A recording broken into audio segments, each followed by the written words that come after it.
Oi pessoal, tudo bem?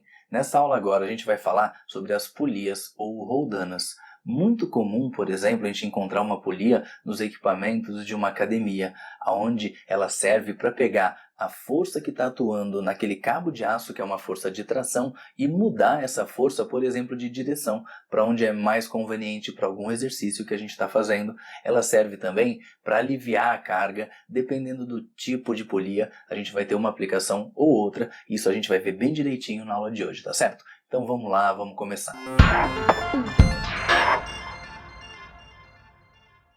Vamos começar então falando de uma roldana ou uma polia fixa.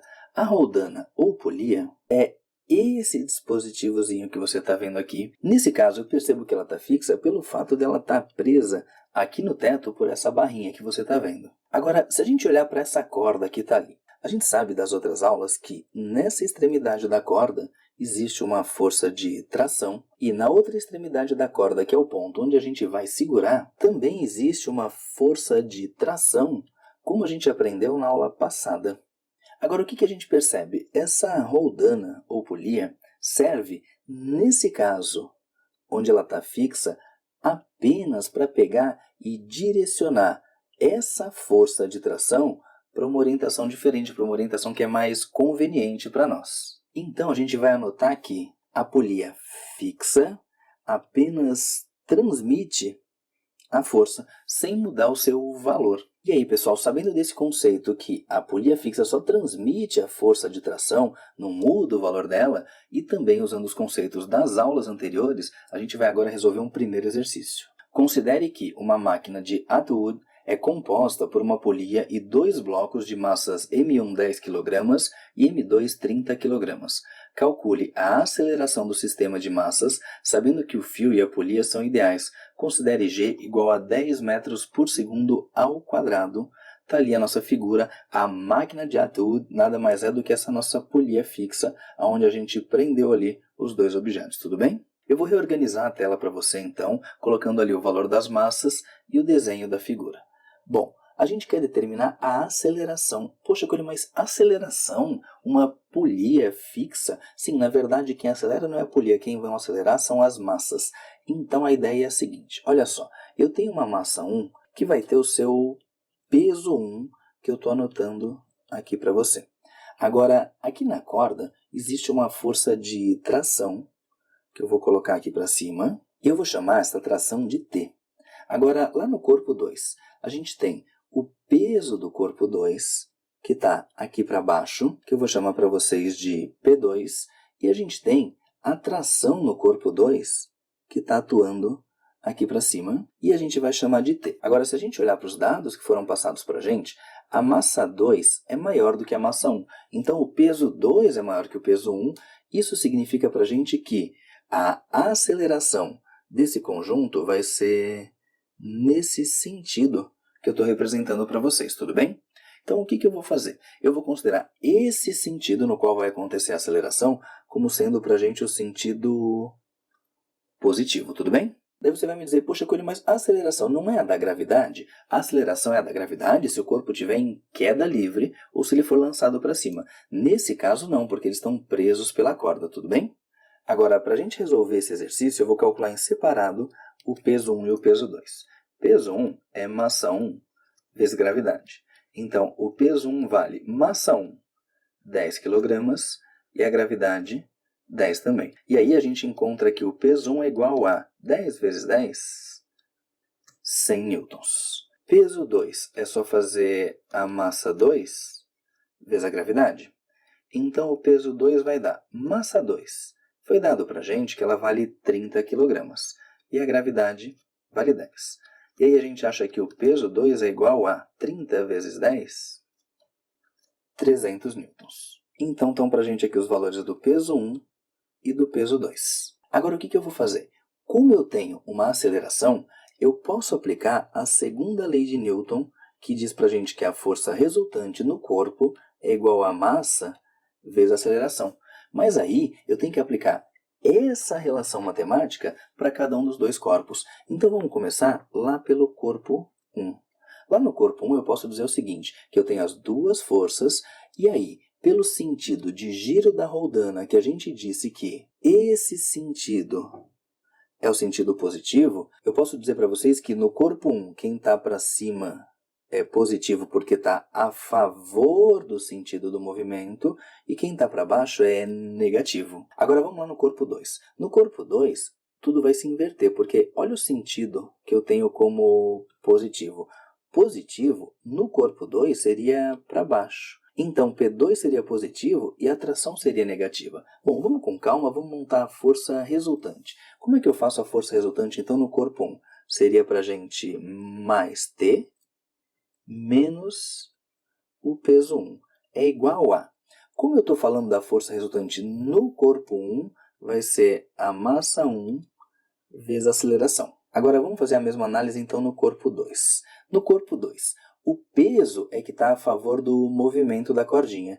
Então, o peso 2 é positivo, menos a tração, que está para cima, ela está ao contrário do movimento dessa roldana, é negativo. Isso é igual a massa 2 vezes a aceleração. Agora, percebe o seguinte, tem algumas informações que eu conheço. Eu já vou aproveitar para substituir essas informações ali. Então, por exemplo, eu sei o valor do peso 1. Vou anotar com vocês aqui que o peso 1 vale 100 newtons. Eu sei o valor da massa 1. Então, no lugar do M1, eu vou colocar para vocês aqui 10. Eu sei o valor do peso 2. Então, no lugar do P2, eu vou escrever para vocês aqui 300. E sei também o valor da massa 2. Então, no lugar de M2, eu vou anotar para vocês aqui 30. Agora, percebe o seguinte, eu não sei nem a força de tração, nem a aceleração, mas eu tenho duas equações e duas incógnitas. E aí você aprende lá nas aulas do Ferreto que a gente tem várias formas de resolver esse sistema de equações. Eu vou sugerir uma para vocês que é muito comum a gente usar nos exercícios dessa parte aqui, que é o quê? Eu vou pegar as duas equações e vou somar, e com isso eu vou chegar numa terceira equação. Vamos lá. Quando eu somo as duas equações, o que eu tenho antes da igualdade, à esquerda da igualdade? Aqui eu tenho t e aqui eu tenho menos t, então eu já sei que o t vai cancelar com menos t. Então do lado esquerdo vai ficar mais 300 menos 100. E do lado direito vai ficar o quê? Vai ficar 10A mais 30A. Aí fica como para a gente? Olha só. 300 menos 100 dá 200. Isso é igual a 10A mais 30A vai dar 40A. Agora, olha só, pessoal. Esse 40 que está multiplicando A, eu posso escrever do outro lado dividindo. E aí fica para a gente que A é igual a 200 dividido por 40. E aí 200 dividido por 40 vai dar 5 metros por segundo ao quadrado. Está aqui para a gente a resposta que a gente estava procurando. Esse é o valor da aceleração do sistema de blocos. Agora vamos conversar um pouquinho sobre a tal da polia móvel. Numa situação como essa, onde eu tenho o sistema parado, que forças que a gente sabe que estão agindo sobre a polia? Bom, aqui eu tenho uma corda passando, então eu vou anotar para vocês que existe uma força de tração aqui e outra força de tração aqui. Eu vou chamar essa corda de corda 1. Então, eu vou dizer para vocês que eu tenho aqui uma tração T1 e aqui uma tração T1. Tudo bem? Agora, eu vou dizer para vocês o seguinte, que aqui eu tenho uma outra cordinha, uma corda 2. Eu vou traçar para vocês aqui essa força de tração e aqui essa força de tração. Aqui embaixo, como a corda é a mesma, a tração é a mesma. Então, eu vou chamar de T2 e T2. Tudo bem? Agora, observa uma coisa. Vamos olhar para a nossa roldana que está aqui. O que a gente tem na roldana? Eu tenho duas forças para cima e uma para baixo. E como essa roldana está parada, a gente sabe que a força resultante é igual a zero. E se a resultante é igual a zero, eu posso dizer que a soma dessas duas forças que estão para cima vai ser igual a essa que está para baixo. Ou seja, que T2 é igual a 2 vezes a tração 1. E aí, se a gente quiser isolar T1, a gente vai dizer que T1 é T2 dividido por 2. Ou seja, o que eu consigo concluir com você ali? Percebe, olha só. O que essa roldana móvel fez aqui? Eu tinha um valor de força e cheguei na corda com uma força diferente, uma força T1 diferente. E essa força T1 ela é metade da força T2. Então, o que a roldana móvel fez? Ela aliviou a carga. Poxa, Coelho, mas esse T1 e esse T2 para mim ficou confuso. Vamos fazer o seguinte, eu vou te mostrar a mesma coisa, só que eu vou pegar e vou colocar uns numerozinhos. Então, vamos supor o seguinte, que esse bloco tem um peso de 100 newtons. Se o peso dele for 100 newtons, a gente sabe que existe uma tração aqui para cima sustentando esse bloco. Como ele está parado, como ele está em repouso, e repouso é a nossa condição de equilíbrio, a gente sabe que a força resultante é igual a zero. Agora, vamos junto, vamos pensar, vai. Se eu tenho 100 newtons para baixo, para resultante nesse bloco dar zero, 100 newtons para baixo geram para a gente 100 newtons para cima. Agora, pessoal, dando uma olhada, por favor, nessa corda aqui. Olha só, nessa corda eu tenho força de tração nas duas extremidades. Então, eu também tenho uma força de tração aqui. E detalhe, né? De novo, olhando para a corda. Como a corda é a mesma, a tração também é a mesma. Então, eu posso dizer que nessa extremidade eu também tenho 100 newtons, tudo bem? Agora, eu queria que você concentrasse só na roldana, só na polia. Se a gente olhar só para a polia, a gente percebe o que aqui? Que eu tenho uma força para baixo de 100 newtons, mas ela está sendo sustentada por duas cordinhas aqui para cima.